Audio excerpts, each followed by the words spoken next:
All right, so something else we can do with the second derivative is called the second derivative test. Okay, so we've heard about the first derivative test. The first derivative test allowed us to identify where there are relative maximums and relative minimums using the first derivative. So the second derivative test also allows us to find where there are relative maximums and relative minimums, but it uses the second derivative rather than the first derivative. Okay, so this is just a different way to do maximums and minimums. And you are required to know this because they're really good at asking questions, and they're going to ask a question in a way where the only way that you can answer it is by using the second derivative test. Okay, so you want to make sure that you're aware of how this works. So if something like that does pop up on your AP exam, you know exactly what you need to do for it. All right, so let f be a function such that the second derivative does exist on an open interval containing c. If f of c equals 0, okay, this has to be true first. If f of c is not f prime of c is not equal to 0, then you can't do the second derivative test. In fact, if f prime of c is not equal to 0, then that point cannot be a maximum or minimum, because this means that this is a critical point. All right, remember, maximums and minimums have to occur at a critical point. So that's the first thing you need to do. You need to check and make sure that the first derivative at that point is equal to 0. Then to test whether you have a maximum or minimum, you're going to look at the second derivative. So if the second derivative is greater than 0, positive, think about what that means. If the second derivative is positive, that tells us that our function is concave up. And so if our derivative is equal to 0, that means that we have a horizontal tangent line. So if we have concave up with a horizontal tangent line, it's talking about this point right there. All right, and just looking at the picture I just drew, that point is a minimum. So if f prime is equal to 0 and f double prime is greater than 0, then f of c is a relative minimum. All right, so the opposite is true. F prime is equal to 0 if f prime is greater than, f prime is, let me slow down. F prime is equal to 0 and f double prime is less than 0. That means it's negative. That would tell me that my function is concave down at that point. I have a horizontal tangent line. And so we're talking about this point right here. And that point is a relative maximum of f. Okay, I do find the second derivative test a little counterintuitive, because when I think of minimum numbers, I think small.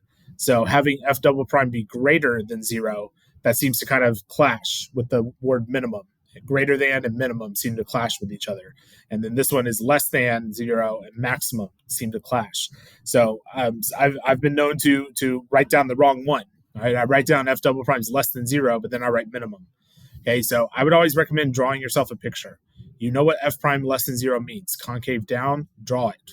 And then you know that that's going to have a peak, which is going to be a maximum. All right, so we are going to use the second derivative test if possible. One thing that was left out up here is that if f double prime, let's write this over here. If f double prime of c is equal to 0, then the second derivative test fails. And all that means is that you would not be able to use the second derivative test. You would have to revert back to the first derivative test.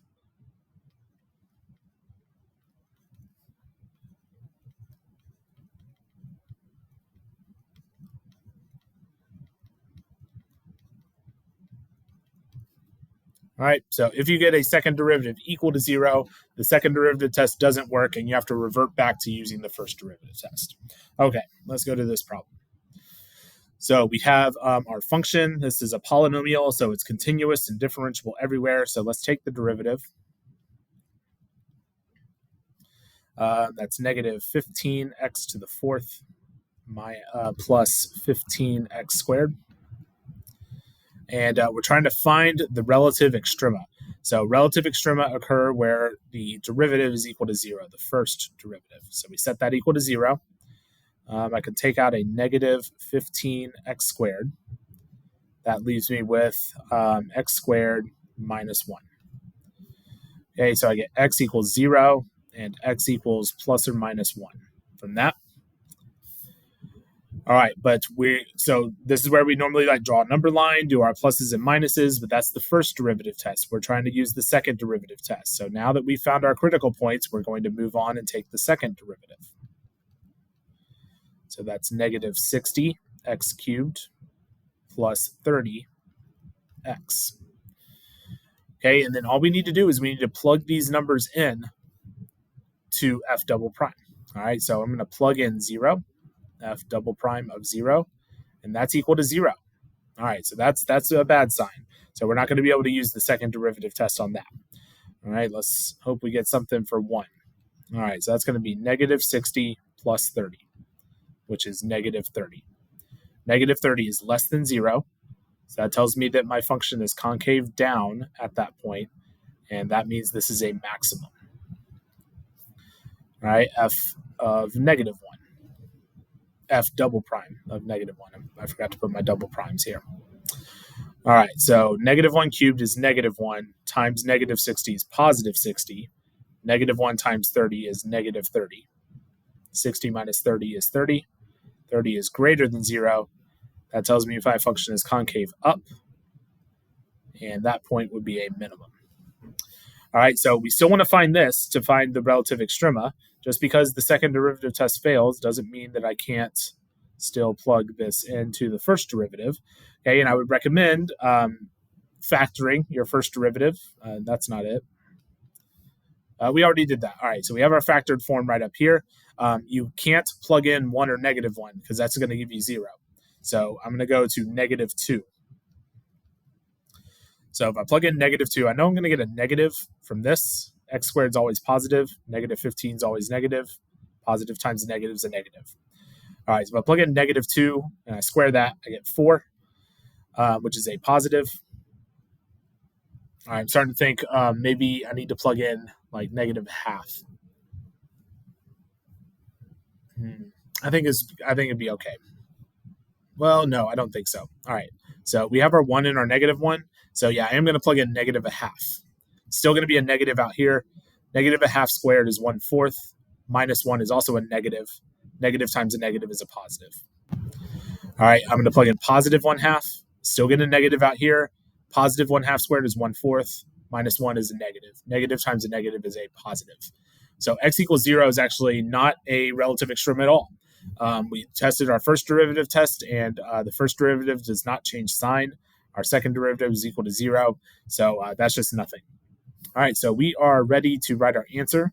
So f has a relative max at 1 comma, and then I need to plug 1 into the original function. So f of 1 is equal to negative 3 plus 5.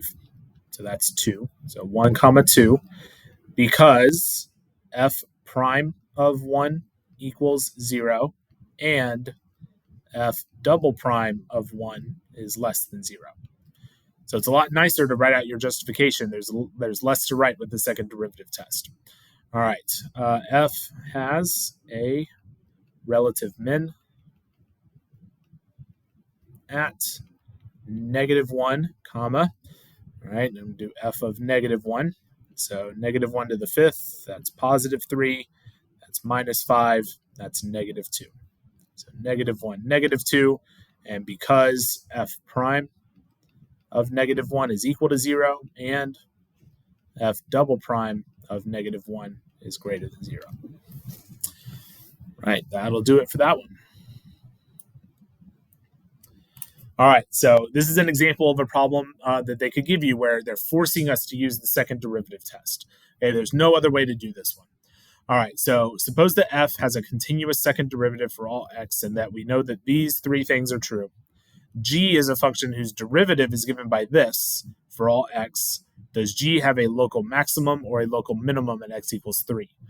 Okay, so you might be thinking, well, I have the first derivative. Why don't I make a number line, x equals 3, and I plug in a number on the left and the right. Okay, but that doesn't work because we don't know like f of 2, which would be on the left of 3. What is f of 2? Didn't tell us. All right, we don't know f prime of 2 either. So we're not going to be able to get an actual value out of that. Okay, so this one really requires the second derivative test. So the first thing you want to check, make sure that g prime of 3 is equal to 0. And it is, because we have x squared minus 9. So that's going to be 3 squared minus 9 times 2 f of 3 plus 5 f prime of 3. And this all doesn't matter because 9 minus 9 is 0, and 0 times anything is 0. All right, so first part has passed. Now we need to find the second derivative of this. G double prime of x is equal to, all right, we're doing the product rule. Take the derivative of the first thing, 2x, multiply that by the second thing. Plus, keep the first thing, multiply that by the derivative of the second thing. So that's 2 f prime of x plus 5 f double prime of x.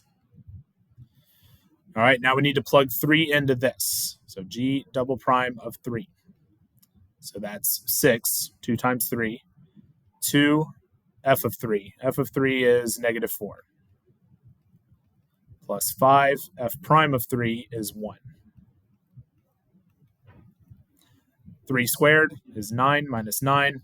And then it doesn't matter what this is because 9 minus 9 is 0.